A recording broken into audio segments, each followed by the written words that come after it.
I'm building a outdoor structure here. This is a pavilion at my backyard.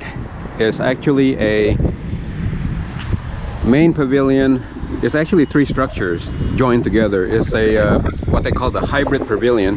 So it's a main pavilion with a lean-to structure on the side that leans to this main structure, and a pergola on this side. So the pergola also attaches to the main structure there. So I am going to describe from the beginning some of the processes, and finally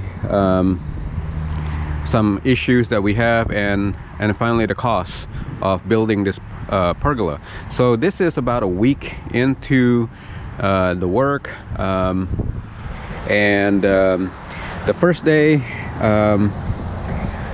well, first let me describe the dimensions of this structure. So from that post there to this post here is 38 feet long, and the depth from this post to that post there is 20 feet. And the main structure is basically these posts here. This is an 8x8 post. So the main structure has 4 8x8 posts, and the lean-to only uses a 6x6 post, which is that post right there and that post right there. And the pergola also only uses a 6x6 post. The wood for the pergola is a little bit different. I'm sorry, here now it started raining. Again, so the wood for the pergola is actually cedar, and the rest of these woods here are, I think these are Douglas fir, and the rest of them is just pine. All right, so let's get out of the rain and start describing what happened on day 1, day 2, etc.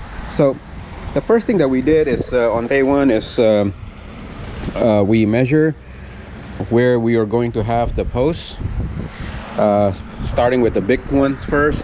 So the big post, we measure it, make sure it's square, and we dug in about a foot and a half concrete, about 2 or 3 feet deep, and we buried the these 8x8 posts in there. We plumbed them and we pour concrete all around for good footings.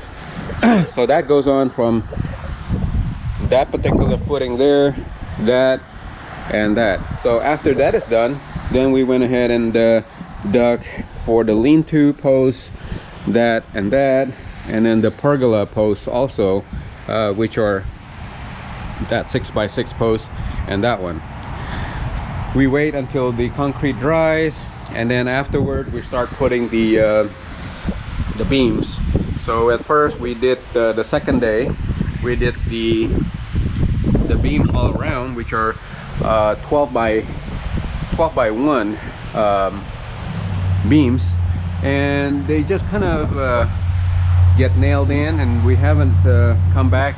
I'm actually going to put screws through some of the beam structure, like for example probably 3 screws from there, 3 screws from here, etc. on each one of the corners to hold the wood better, because screws have more traction holding for, I guess, what they call the racketing, or the movement of the structure, rather than just nails. Everything else we use nails, but on those main structure I do usually insist on using a 4-inch slack bolt or screws to make sure that we get them tied up a lot better. All right, after the beams we start erecting these I guess vertical column that is sitting on top of the beam, and those are made basically out of a 4x8 sandwiched together with I think a 1x6, 2 1x6 sandwiched together with a 4x8. It holds, it kind of saddles or holds the a couple of 1x12s, 2 of them sandwiched together, that goes all across to to make up this main beam. So this main beam is very important. The strength of it, the stability is very important for the roof, because as you can see, all the rafters terminates there, and everything just kind of nails down to there. So the structure of this vertical post is pretty simple. We have basically a bottom structure holding it. We have a top plate supporting the post, and then the post just goes up like that. It's the same structure on both sides. Okay, on the third or the fourth day, we're starting to add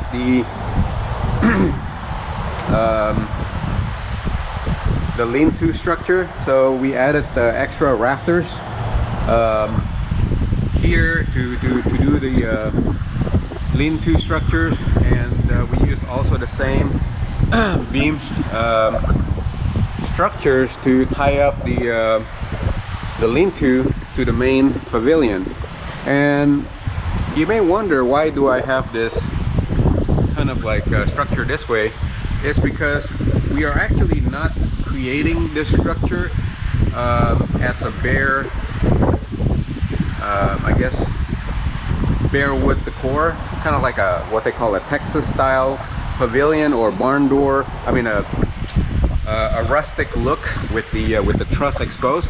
We're actually going to wrap brick all on the outside and inside, and the posts, all is going to be brick.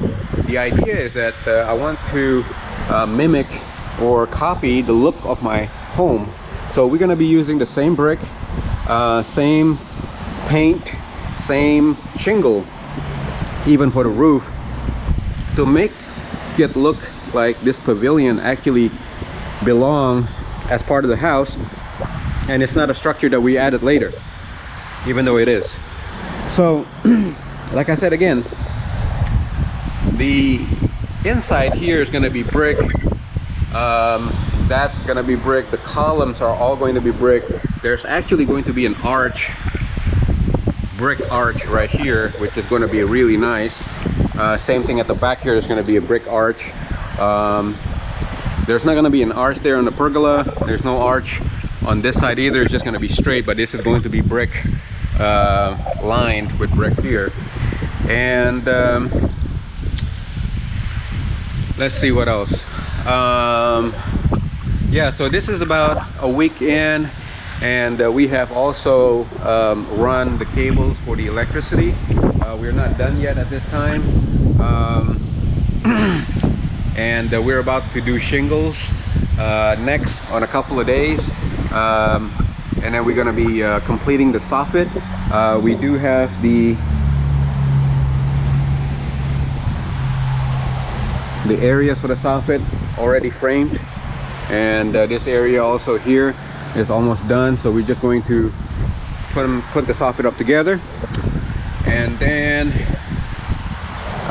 yeah, that's it. So after the soffit is up, we're going to do painting. The brick is going to go up, and we're going to put ceiling here. We're going to use a 1x6 tongue and groove ceiling, and I'm going to have another clip of video showing that. And we're going to have can lights, switches, etc. So yeah, this is just one clip, partial video, and keep watching. I'm going to connect the clips together for one long video about this particular pavilion. Thank you for watching. Please subscribe to my channel to see more do-it-yourself